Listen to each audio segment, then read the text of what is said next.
ಇದು ನಿಮ್ಮನೆ ಫಂಕ್ಷನ್ ಅನ್ಕೊಳ್ಳಿ, ಇದು ನಿಮ್ಮನೆ ಫಂಕ್ಷನ್ ಅನ್ಕೊಳ್ಳಿ ಅಂತ ಒತ್ತಿ ಹೇಳ್ಬಿಟ್ಟು ಹೋಯ್ತಾ ಇದ್ರು. ಇದ್ರಾಗೆ ಗೊತ್ತಾಗಕ್ಕಿಲ್ಲ ಈ ತರ ರುದ್ರನಿಂದ ಪಿರುತಿ ಮಾಡೋ ವಿಚಾರವ ಅವ್ರ ಮನೆಯವ್ರ ತವ ಎಲ್ಲ ಹೇಳ್ಕೊಂಡವ್ರೆ ಅಂತ. ನೀನ್ ಗಿಡ ನಡ್ದೇಟಿಗೆ ಮಳೆ ಬರ್ತದೇನಣ್ಣ? ಕೆಲವಕ್ಕಿತ ಆಕಾಶದಾಗೆ ಗುಡ್ಗು ಸಿಡ್ಲು ಬಂದಾಗ ಮಳೆನೇ ಬಂತೇನೋ ಅನ್ಕೋತೀವಿ. ಇದು ಬರೀ ಗುಡ್ಗ ಸಿಡ್ಲ ಅಥವಾ ಮೋಡದ ಎದೆಯೊಳಗೆ ಪಿರುತಿ ಅನ್ನೋ ಹನಿ ಐತಾ ಅಂತ ಕನ್ಫರ್ಮ್ ಮಾಡ್ಕೋಬೇಕು ತಾನೆ. ಈ ಕೋವಿ ಹೇಳ್ತಾ ಇರೋದು ದಿಟನೇ ಅಲ್ವೇನ್ರಲ್ಲ? ಆಮೇಲೆ ನೀವ್ ಗಿರುತಿ ಅಂತ ಹಚ್ಕೊಳ್ಳೋದು, ಅವರು ಇನ್ಯಾರನ್ನ ಕಟ್ಕೊಳ್ಳೋದು, ನಿನ್ ಎದೆಗೆ ಸಾನೆ ಚುಚ್ಕೊಂಡಂಗಾಗೋದು, ಇದೆಲ್ಲ ಬೇಕೇನಣ್ಣ? ನೀನ್ ಹೇಳೋದು ದಿಟನೇ ಕಲ.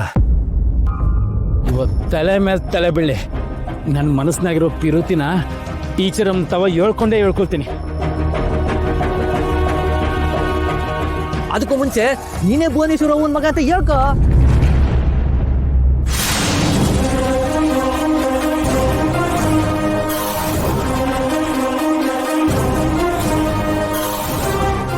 ಅಷ್ಟೇ. ಆಮ್ಯಾಕೆ ನಾನು ಹಂಗೇನಾದ್ರೂ ಹೇಳ್ಕೊಂಡ್ಬಿಟ್ರೆ ನೀನು ಬೇಡ ನಿನ್ ಪಿರುತಿನೂ ಬೇಡ ಅಂತ ಹೊಟ್ಟೋಗ್ಬಿಡ್ತಾರೆ ಅಷ್ಟೇ. ಹೋಗರ್ ಹೆಂಗಿದ್ರು ಹೋಯ್ತಾರ ಕಣಣ. ಈ ಭೂಮಿ ನಮ್ದು ಅನ್ಕೊಂಡು ಪಿರುತಿ ಬೆಳೆನ ಬೆಳೆಯೋಣ. ಧೈರ್ಯವಾಗಿ ಫೋನ್ ಮಾಡೋಣ ನೀನು.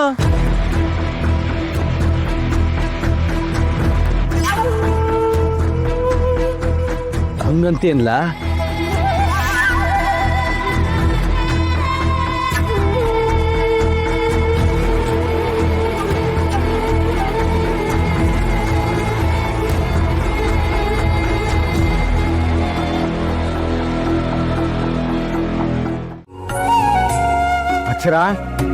ಅಕ್ಷರ ಬಂದೆಪ್ಪ.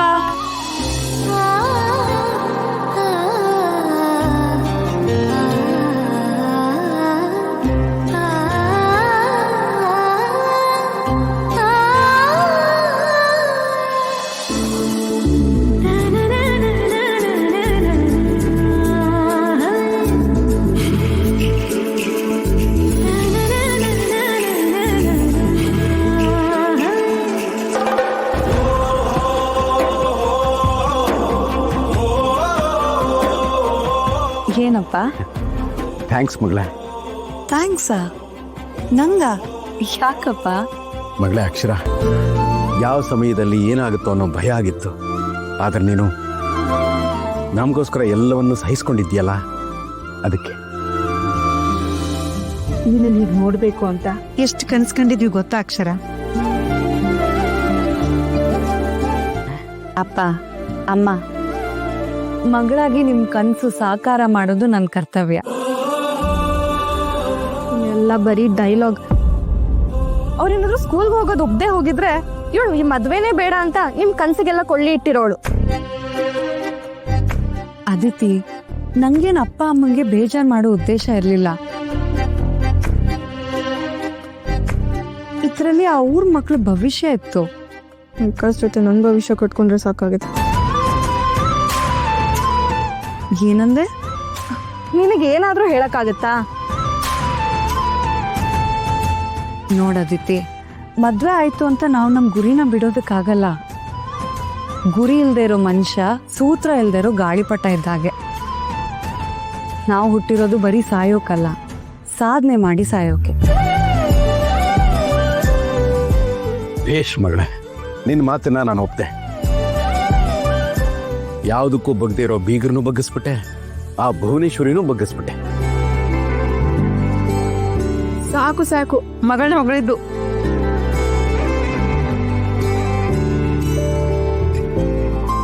ಶಾಮು, ಇದು ಹೊಗಳಿಕೆ ಅಲ್ಲ ಕಣೆ.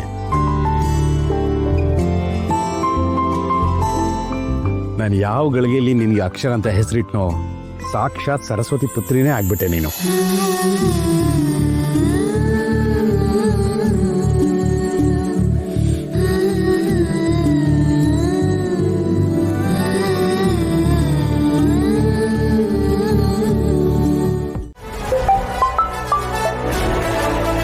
ಹೇಳಿ ರುದ್ರ ಅವ್ರ, ಏನ್ ವಿಷಯ? ಅದು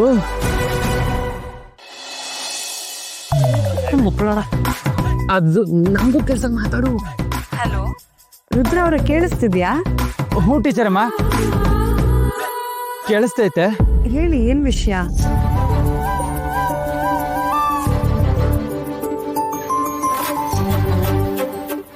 ಏನಿಲ್ಲ, ಎಲ್ರು ಮನೆ ತಲುಪಿದ್ರ? ನಿಮ್ಮ ಮನೇಲಿ ಎಲ್ರು ಖುಷಿ ಪಟ್ರ?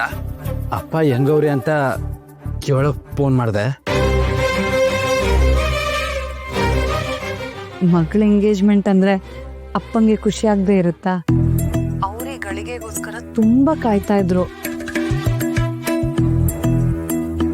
ಅದ್ ಸರಿ, ಊಟ ಎಲ್ಲ ಹೇಗಿತ್ತು? ಓ, ಬಹು ಸಂದಾಗಿತ್ತು ಟೀಚರಮ್ಮ. ಭೂಸಂದಾಗಿತ್ತು. ನಾ ಇವಾಗ ತಿನ್ನಕ್ಕೆ ಬುಣ್ಣಿಲ್ಲ.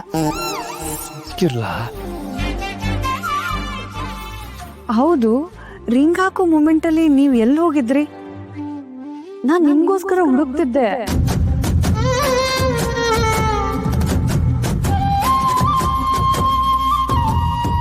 ಆ ಟೈಮಲ್ಲಿ ನೀವು ಸ್ಟೇಜ್ ಹತ್ರ ಕಾಣಿಸ್ಲೇ ಇಲ್ಲ. ಟೀಚರಮ್ಮ, ನನಗೋಸ್ಕರನೇ ಹುಡುಕ್ತಾ ಇದ್ರ? ಒಟ್ಟಿಗೆ ಫೋಟೋ ತೆಗ್ಸ್ಕೊಳ್ಳೋಣ ಅನ್ಕೊಂಡೆ, ಆದ್ರೆ ನೀವು ಕಾಣಿಸ್ಲಿಲ್ಲ. ಎಲ್ಲೋಗಿದ್ರಿ? ಅದು ನಮ್ ಬ್ಲೇಡ್ ಅವನಲ್ಲ, ಯದ್ವಾ ತದ್ವಾ ತಿಂದ್ಬಿಟ್ಟು ಹೊಟ್ಟೆ ನೋವು ಅಂತ ನನ್ನ ತಲೆ ತಿಂತ ಇದ್ದ. ಅದಕ್ಕೆ ಅವನನ್ನ ಆಸ್ಪತ್ರೆ ಕರ್ಕೊಂಡು ಹೋಗಿದ್ದೆ. ಅಯ್ಯಯ್ಯೋ, ಈಗ ಹುಷಾರಾಗಿದ್ದಾರಾ? ಓಹೋ, ಹುಷಾರಾಗಿದ್ರೆ ಟೀಚರಮ್ಮ. ಟೀಚರಮ್ಮ, ಆ ನನ್ನ ಮಗ ಹಂಗೆ ಬಿಟ್ಟಿ ಸಿಕ್ತು ಅಂತಂದ್ರೆ ಹಂಡೆಗಟ್ಲೆ ಮುಕ್ಬಿಡ್ತಾನೆ. ಸರಿ ರುದ್ರ ಅವ್ರೆ, ನಾನು ನಿಮಗೆ ಆಮೇಲೆ ಕಾಲ್ ಮಾಡ್ತೀನಿ, ಒಂಚೂರು ಕೆಲಸ ಇದೆ. ಟೀಚರಮ್ಮ, ಒಂದ್ ನಿಮಿಷ. ನಿಮ್ಮ ಹತ್ರ ನಾನು ಏನೋ ಮಾತಾಡ್ಬೇಕಿತ್ತು.